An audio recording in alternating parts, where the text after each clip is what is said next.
आपण पाहत आहात स्वराज्य न्यूज. सत्य हेच जे तुमच्या समोर.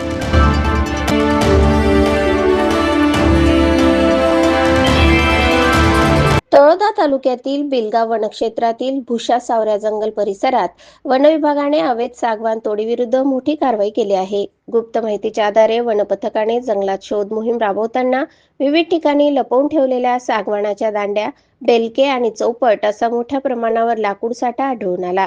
यात साग दांड्या 28 नग, साग बेलके 6 नग आणि साग चौपट 2 नग असा एकूण 27,781 रुपयांचा मुद्देमाल जप्त करण्यात आला आहे.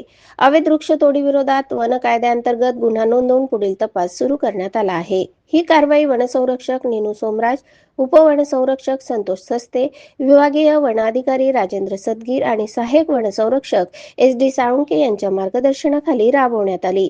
बिलगाव प्रादेशिक वनक्षेत्रपाल चारुशीला काटे यांच्या नेतृत्वाखाली पथकात वनक्षेत्रपाल प्रथमेश ढाणे, वनपाल भूषा भरतसिंग परदेशी, वनपाल सुषमा पवार, वनपाल प्रतिभा बोरसे तसेच वनरक्षक मंगेश वळवी, हिम्मत तडवी, पूनम पावरा, ज्योती पावरा, दिलवर पावरा, गिरधर पावरा, दिनेश वसावे आणि प्रमिला पावरा यांचा समावेश होता.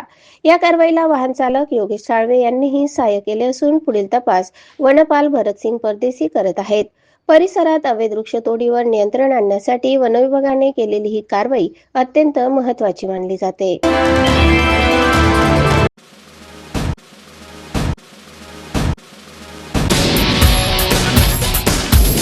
राज्यात लव्ह जिहादचे वाढते प्रकार लक्षात घेता कठोर कायदा करण्याची मागणी जोर धरू लागली आहे. श्रीकृष्ण जन्मभूमी संघर्ष न्यासचे महाराष्ट्र राज्य प्रवक्ता व विभागीय अध्यक्ष डॉक्टर नरेंद्र परशुराम पाटील यांनी मुख्यमंत्री यांना सविस्तर निवेदन देत या संवेदनशील मुद्द्याकडे शासनाने तात्काळ लक्ष देण्याचे आवाहन केले आहे. निवेदनात त्यांनी नवरात्र उत्सवासारख्या हिंदू धार्मिक कार्यक्रमादरम्यान काही युवक खोटी ओळख लपवून गरबा मंडपात प्रवेश करून हिंदू मुलींना प्रेम जाळ्यात अडकवत असल्याचा गंभीर आरोप केला आहे. श्रद्धा वालकर प्रकरणासह महाराष्ट्रातील अनेक जिल्ह्यांमध्ये फसवणूक, धर्मांतर, लैंगिक शोषण, अपहरण आणि हत्या यासारख्या घटनांचा उल्लेख करून त्यांनी या प्रवृत्तीला संघटित षडयंत्र आणि वैचारिक युद्ध असे संबोधले आहे.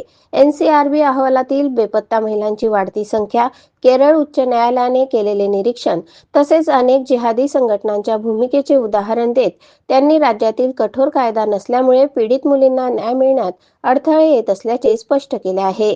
यासोबत त्यांनी UP आणि राजस्थान प्रमाणे अजन्म कारावासाची तरतूद असलेला लव्ह जिहाद विरोधी कायदा तात्काळ लागू करण्याची मागणी केली आहे.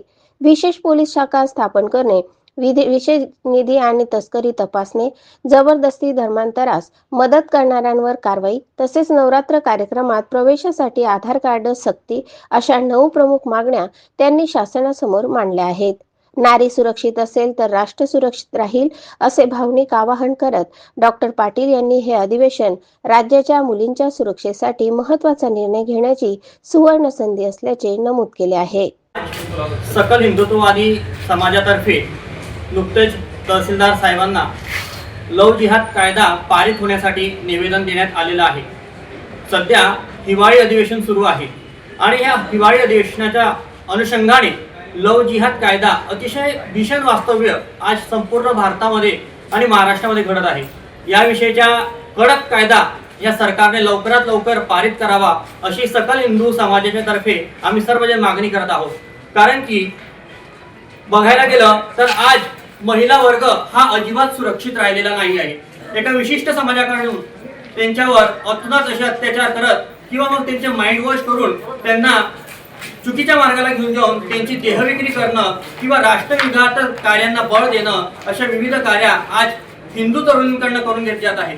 काही धर्मांध लोक आपल्या खरं नाव लपवून हिंदू मुलांची नावं त्या मुलींसमोर मांडून आणि हिंदूंचे जे काही साहित्य आहे ते गळ्यामध्ये असेल किंवा हातामध्ये असून म्हणजे एक प्रकारे खोटा हिंदू बनून आपल्या भोळ्या भाबड्या मुलींना, ताईंना ते सर्वजण फसवण्याचा प्रयत्न करत आहे. आणि ही अत्यंत महत्त्वाची आणि अत्यंत लक्षणीय गोष्ट आहे.